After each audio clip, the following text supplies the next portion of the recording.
So there's been a lot of questions whether or not these two back-to-back rate decreases from the Bank of Canada are going to affect the real estate market in any way. And unfortunately, we have not seen any positive changes in the real estate market in the GTA. We've seen back-to-back 0.25% decreases, which is fantastic for anybody who's on a variable rate mortgage. However, we need more. In today's video, we're gonna go over the market update for July 2024. We're gonna go over the statistics. We'll also go over the release from the TREB members here. As I usually do, I'll go through that release. If you don't wanna read it, look at the link in the description down below if you wanted to read that, or pause the video, read it by yourself as well. My name is Mike Carpino. If you wanna discuss real estate in the GTA, feel free, shoot me a text message at the number here on screen. We can chat about what's going on in your specific market.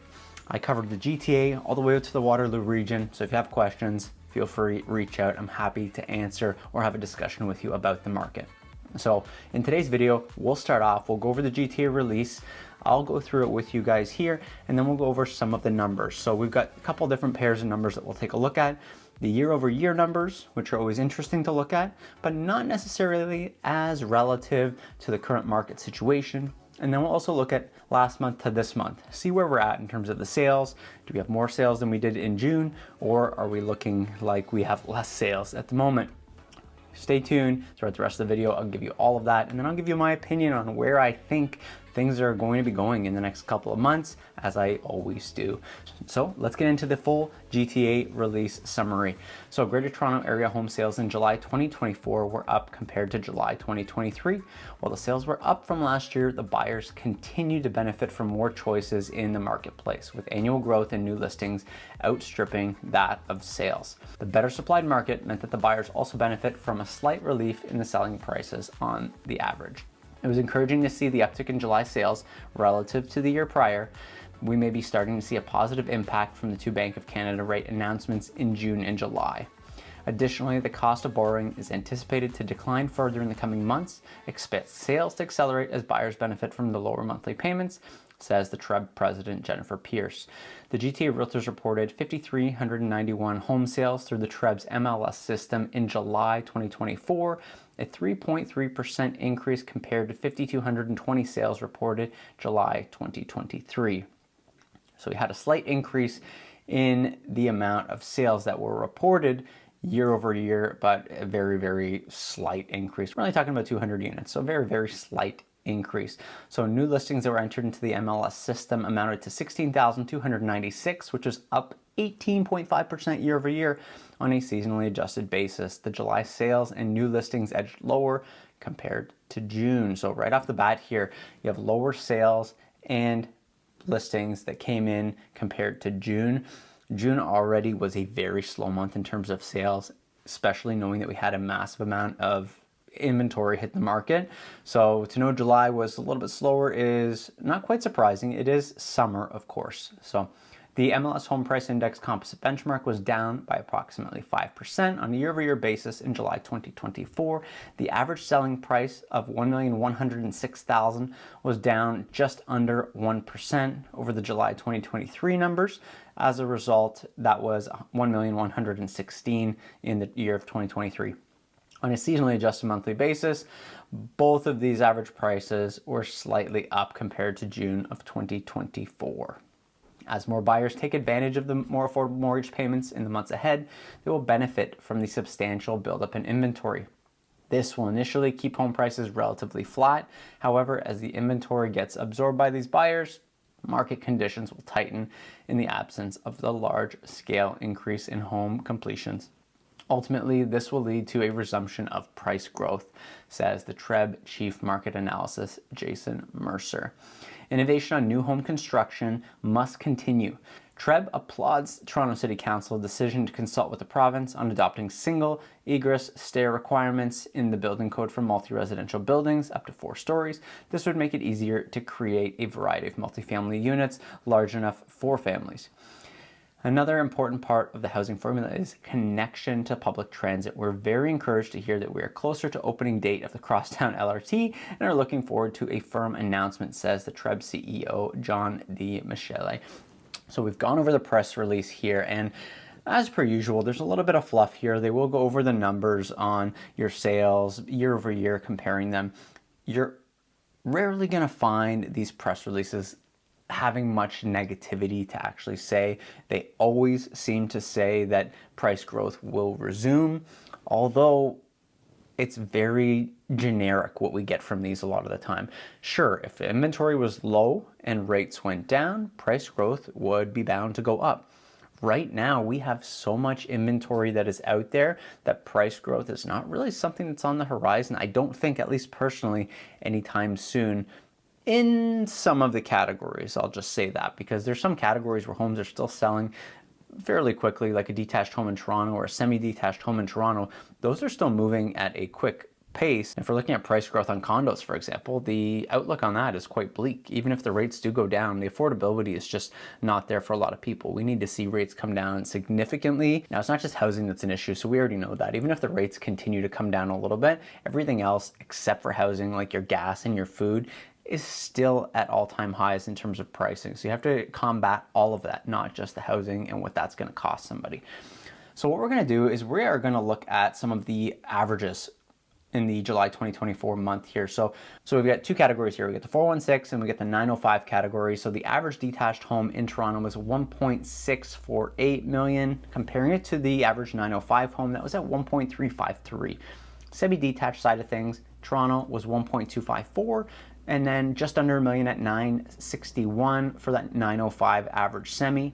A townhouse side of things, just under 900 at 899 for your average townhouse. This is a freehold category in the 905, and then 970 is the average freehold townhouse in the 416. Condos, obviously it's encompassing everything, which is why you're going to see this 748 average condo price compared to your 658 in the 905 region. Now, if we're just looking at these numbers here and we're comparing them to your year-over-year statistics, you can see the 905 category is down anywhere between 1% all the way up to almost 6%. Condos, especially, your condo prices are down almost 6. And that's in the 905 region. In the Toronto region, your prices are not down all that much in terms of your average price point. So less than 1% across the board, which is good. If you live in Toronto, you know your home is going to have a value that's a lot more stable. The 905 is so widespread, so it depends on where you are in the 905. You're going to have a little bit of variance, but potentially up to 6% in a decreased average price in that condo sector. The other couple categories that we want to take a peek at here are our sales. So when we're looking year over year, last year this time, as the article stated, you had 5,200 sales. Now we had just under 5,400. The new listings were up about 3,000 new listings year over year in the same month. So we had 16,200 opposed to that 13,700 that we had last year, same time. Active listings, we've got a big jump here. We have about 8,000 active listing increase, so 23,877 opposed to that 2023 number was 15,360. So that's a 55.5% increase. And your average price point, as we've already discussed, it's down about 1%. It's not detrimental to a lot of homeowners out there. 1% is not that huge, but we're down about $10,000 in the grand scheme of things.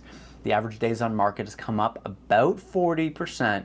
So we're from 17 days last year to 24 days this year.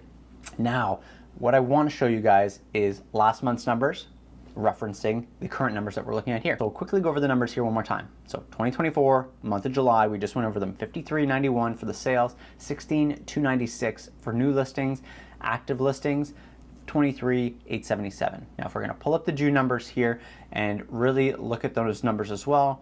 So when we are looking at the sales numbers, we had 6,200 sales last month. So we saw almost a decrease of 1,000 sales. New listings last month we had 1796, so we got about 1,000 less new listings hitting the market. And then active listings last month, so we had 23,613 opposed to 23,877. So we had just a little bit more active listings right now. So as you can see, the numbers are trending down. So we have less new listings, less sales, and then your average price point last month. So we had 1,162.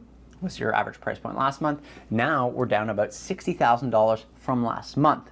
So when we're looking year over year, 1%, not a big deal. When we're looking at it from month over month, your average price point is now $1,106,000, whereas last month it was $1,162,000 based on the numbers that went through last month. So you've actually seen almost a $60,000 decrease month over month. What does all of this mean for you if you're looking to transact in the GTA, whether it's a buy or a sell? First thing, if you're looking to buy a home in the GTA, this is the opportunity for you to really look at what's out there. There's a lot of inventory. As you can see, there's over 23,000 units available. Depending on the category you're looking at, there's a lot more condos than there is in the other sections. But it's a great time for you to look for the opportunity to pounce on. There's a lot of sellers who might need to absolutely sell their home right now. And if that's the case, you want to be able to take advantage, maybe negotiate with them and get a fantastic deal on a product out there. If you're able to get a really good deal on a product, guess what? It doesn't necessarily matter as much when you go to sell it in 2 or 3 years. If you can get a really good buy today, your value is going to be a lot more secure, especially with the 416 postal code. As you can see, those prices are holding year over year fairly stable with a really minimal decrease. Now, when it comes to the other categories, you have to be very patient. You have to find a house that works for you, but also understand what the market looks like. Do we see prices going up or down in the future? You have to really look at things from a wider lens. The potential for us to actually get some more decreases in the future for rates is quite high. We're seeing the bond rates coming down, so the fixed rates might be on the decline. The variable side of things, it's potential that we might get a 0.5% reduction in September, which would be amazing for any variable rate holders. And we still have 2 more rate announcements after September. So we might see another 0.75 reduction between now and the end of the year, possibly even a whole percent, which would mean the end of the year we'd end with a 1.5% reduction. That would be very, very good for any variable rate holders like myself who are just looking to save a couple extra bucks on their mortgage. But it's going to put buyers in a different mindset. If they see back-to-back rate reductions, guess what? Buyers are going to start to feel a lot more confident that getting in the market is a good thing for them. They're not going to feel that hesitation of when are the rate cuts coming? Are they going to do the rate cuts? To see 3 or 4 or 5 rate cuts back to back is going to just give them that security that they're making the right decision. The rates are going in the right direction. And the Bank of Canada is really trying to mitigate a lot of these issues right now because inventory is not moving. Personally, we have listings out there that are getting lots of showings, but the buyers just aren't ready to pull the trigger on anything unless things are priced very affordably or the seller is willing to really negotiate on the price. So things are still moving. They're just moving a little bit slower. As you can see, the days on market has increased substantially, 40%, 44% increase from year over year on the days on the market. So we need to take all of this into consideration. Let me know what you guys think about the current real estate market. Do you think we're looking good in the near future? Do you think prices have a chance at going up when we see these rate reductions? Or do you think these rate reductions are really just going to keep things flat and prevent the market from sliding any more than it already has? My name is Mike Carpino. If you want to chat real estate, once again, feel free to shoot me a text message here with this number on screen. We can chat about it. If you're looking for a more specific market update, whether it's a Brampton, a Georgetown, a Mississauga, a Cambridge, those will be up on my channel very shortly. And I look forward to chatting with you in the comment section down below. Have a wonderful rest of your day. Bye for now.